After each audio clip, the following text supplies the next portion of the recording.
Mong cùi này mà con mà. Ôi ui bạn màu hay. Anh thấy khen. Bạn mộng sầu. Má. Là má nhá. Bạn mình bị ao tê. Nằm kia đo ao chứ ấy. À bông cho mà này môn mà. Ủa chơi khó. Cho tao nó vây nhỉ. Bồi trong cùi lên đi. Này. Trong cùi lên đi, trong á. Tao, tao môn. Khen cùi đè mấy con lại bon ví phải đã bôi chứ ấy mà rồi được tì coi tăng pi nè rồi mà kinh cùi thơ mộ gì mà thơ mộ ui mà thơ mộ tịch hả bồi lẹ tì bồi mấy cái khản con in thang này mà in thang này mà này cái bẹ áo món y tế nè thang này thì là mình là mua dùng bao nè bồi bẹ áo món đấy bồi lẹ mà sao môn để ôi xịt khan được đấy khan in cùi lên đấy hai thử cho là mát nha thằng này cả cay ao chó này nè hả ý mà mẹ liệp ở in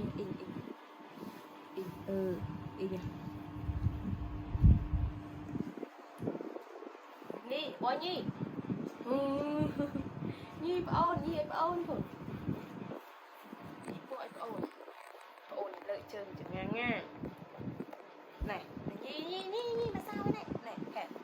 ui tụi bay chân cái chân ôi phồng lọ nè vừa mà sao pin pop ô này nè con này coi này wow nhi con nhi vậy mà thắp mưa thắp ôn mà có ô bạn thắp mưa pop ôn mà wow bình mộng đó thay vậy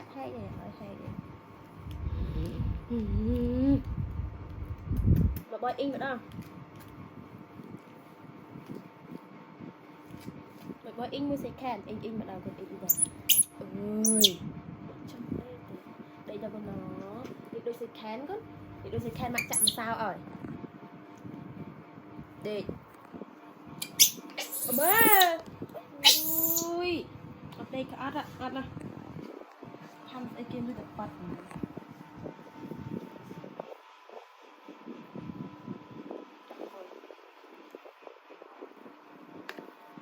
mà coi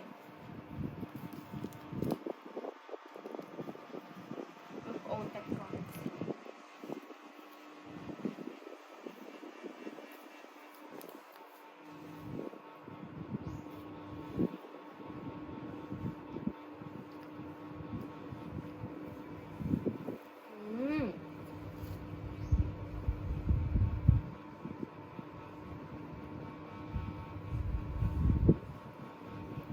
bí bội dây pi thai thấy khan ngáp mộ lang ngáp hẹn mọt lấy cái mai trơn này nè nó mặn mơ mình sẽ mặn mơ được mình nó khan in đây hả cô món này cái ao môn bòi bẹ môn này bòi bẹ môn rồi thì khan in ra nặng rồi rồi hả ấy cái con em anh mà mà thấy khen ấy cái khen biết ba rồi mà con thấy khen mà con mà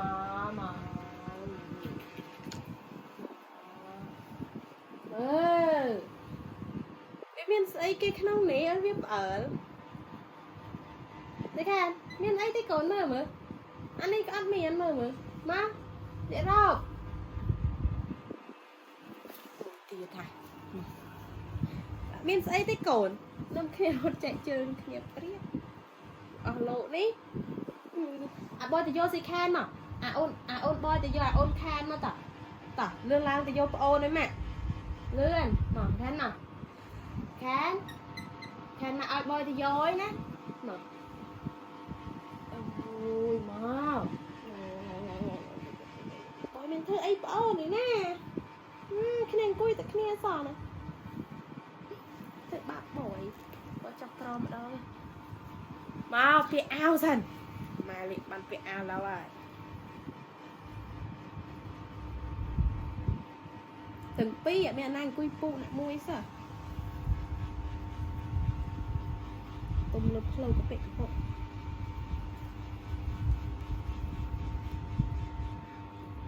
đi đã khâu sao đi đã khâu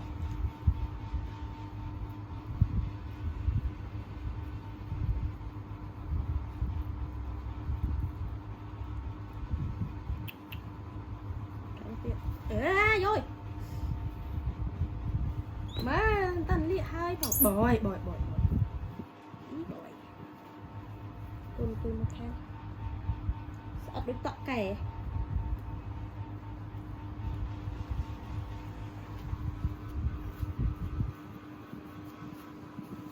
bỏi quỳ nghe em liệt khao sần liệt khao sần đấy ma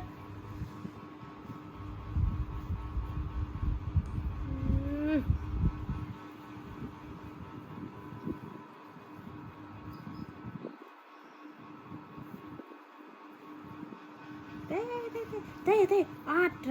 ọt bội